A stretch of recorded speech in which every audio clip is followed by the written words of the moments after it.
قرآن مجید کے اعجاز کے تین پہلو ہیں۔ پہلا پہلو، اور زیادہ تر اسی کی طرف توجہ زیادہ ہوئی ہے، وہ ہے قرآن کی فصاحت، بلاغت، ادبیت، اس کی چاشنی۔ ظاہر بات ہے کہ اس کا شعور اور ادراک صرف عربوں کو ہو سکتا ہے، بلکہ میرے خیال میں ناراض نہ ہو اہل عرب تو آج کے عربوں کو بھی نہیں ہو سکتا۔ یہ اسی دور کے عرب، ان کی اپنی جو اس وقت کی زبان تھی، اس زبان میں فصحاء، بلغاء، شعراء، خطباء،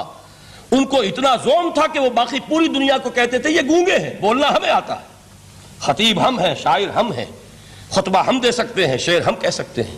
باقی سب تو عجمی ہیں، گونگے ہیں، ان کے اندر نہ فصاحت ہے، نہ بلاغت ہے، نہ ان کے کلام میں چاشنی ہے، نہ اس کے اندر کوئی شکوہ ہے۔ یہ دعویٰ جنہیں تھا، جب ان کے منہ بند ہو گئے قرآن کو سننے کے بعد کہ اس کلام کا کوئی مقابلہ ممکن نہیں ہے، جو ان کے سبع معلقہ کے شعراء میں سے آخری شاعر وہ ایمان لے آئے، اس کے بعد جب ان سے کہا گیا کہ اب آپ شعر نہیں کہتے، حضرت عمر نے ایک مرتبہ ان سے سوال کیا کیا بات ہے، اب آپ نے شعر کہنے چھوڑ دیے؟ تو ان کا جواب یہ تھا، اب بعد القرآن، کیا اب قرآن کے بعد بھی اس کا امکان ہے کہ کوئی شخص اپنی فصاحت اور بلاغت کا کوئی اظہار کرنا چاہے؟ یہ تو فصاحت اور بلاغت کی ایک معراج ہے کہ جس تک کہ اب کسی انسان کی رسائی ممکن نہیں۔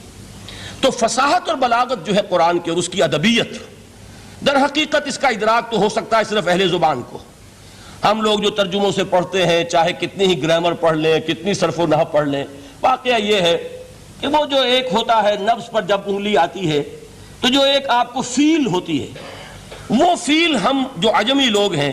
جن کی مادری زبان عربی نہیں ہے، وہ قرآن مجید کی فصاحت اور بلاغت کو اس طور سے نہیں سمجھ سکتے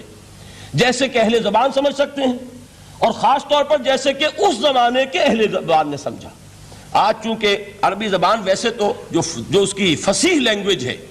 وہ جوں کی تو اپنی اصل پر قائم ہے، اور وہ اسی قرآن کے طفیل اور قرآن کے صدقے قائم ہے، ورنہ دنیا میں کوئی دوسری زبان نہیں ہے کہ جو 1500 برس تک اتنی پیور رہ جائے، اس میں تبدیلی آتی ہے۔ خود اردو جو ہے 300 برس کی اردو، دکن کی اردو، ذرا اس کو کبھی پڑھیے تو آپ حیران ہوں گے کہ یہ اردو زبان ہے، اور آج کی اردو کوئی اور ہے۔ یہ صرف 200-250 برس کے اندر یہ انقلاب اردو میں ہو چکا ہے۔ عربی زبان 1500 برس سے وہ قائم ہے اپنے اسی جگہ پر، اور وہ صرف قرآن کا اعجاز اور قرآن کا صدقہ ہے، لیکن باقی جو اصل میں بولی جانے والی زبانیں ہیں وہ بہت بدل چکی ہیں۔ لہذا تمام اہل عرب کے لیے بھی اب قرآن کے اس پہلو کو صحیح طور پر سمجھنا ممکن نہیں ہے۔